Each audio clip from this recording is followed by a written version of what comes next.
The night was supposed to be perfect. Lights, music, and thousands of hearts waiting to be swept away by the golden voices of Volo. The arena was already alive long before the trio stepped on stage. Fans waved flags, some held posters with the words, "We love you Gianluca," "Ignazio forever," and "Piero, our tenor king." It wasn't just another concert. It was an Volo night, the kind that lives on in the memory of every person lucky enough to be there. But no one, not even the fans who followed them since 2009, could have predicted what was about to happen. When the orchestra began tuning up, there was that sacred silence. Then slowly the lights dimmed. A single spotlight landed on Gianluca Ginobili. His velvet voice filled the air with the first notes of Il Mondo. His tone was steady, flawless. Piero joined next, his operatic power echoing through the arena.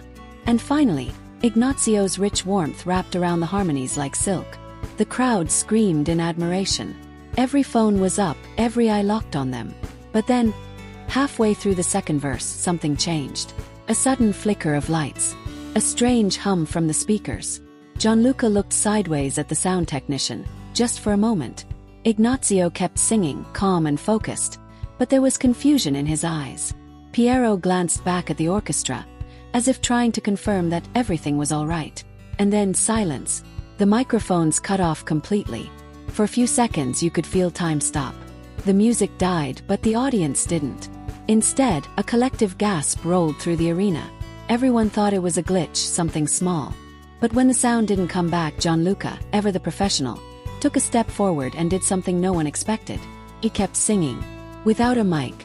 Without a single note from the orchestra. His voice, raw, unamplified, filled the air. You could hear the natural resonance of his tone bouncing through the hall. Then Piero joined in, his powerful tenor slicing through the silence. And Ignazio followed, his voice trembling slightly with emotion. It wasn't just music anymore. It was pure magic. The audience rose to their feet. People started singing along, some crying, some cheering.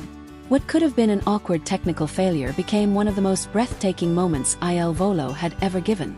But that wasn't even the shocking part. Because as they sang the final line of Il Mondo, something happened that no one, not even the trio, could explain later. A woman in the audience fainted. Security rushed to her side, but before they could reach her, Ignazio had already stopped singing and jumped off the stage. The cameras caught it, fans screaming as he ran toward the crowd, helping lift the woman's head and calling for medics.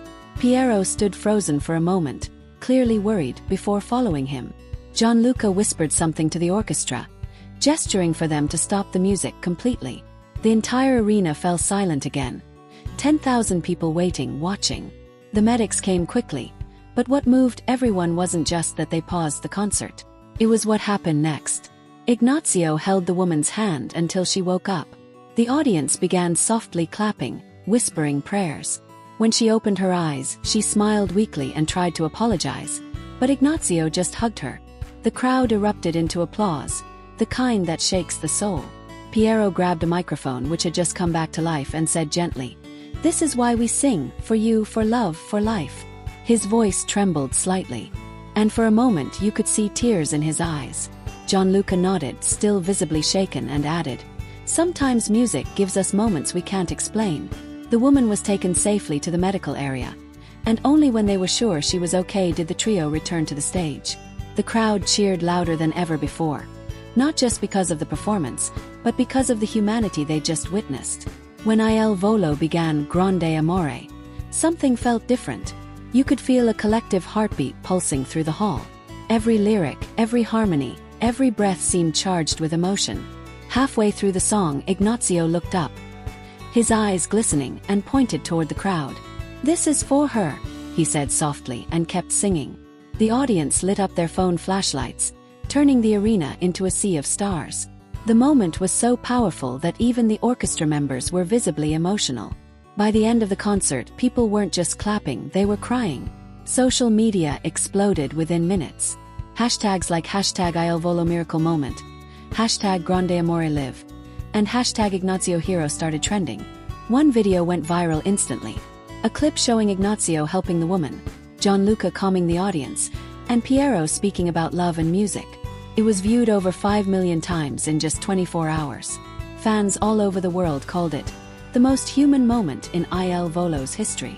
And yet, even as fans celebrated their compassion, some noticed something else, something eerie.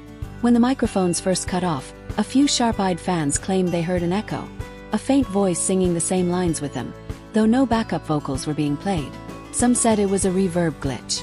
Others swore it was something beyond explanation. In one viral TikTok, you can clearly hear it, a soft, almost angelic harmony blending perfectly with the trio, just as the sound system failed. Fans flooded the comments. Did anyone else hear that voice? It gave me chills.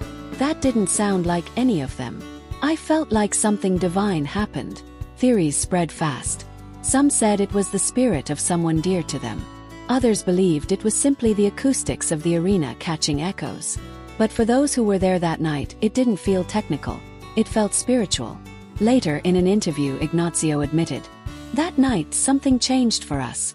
We've sung in hundreds of cities, but that one, it was different.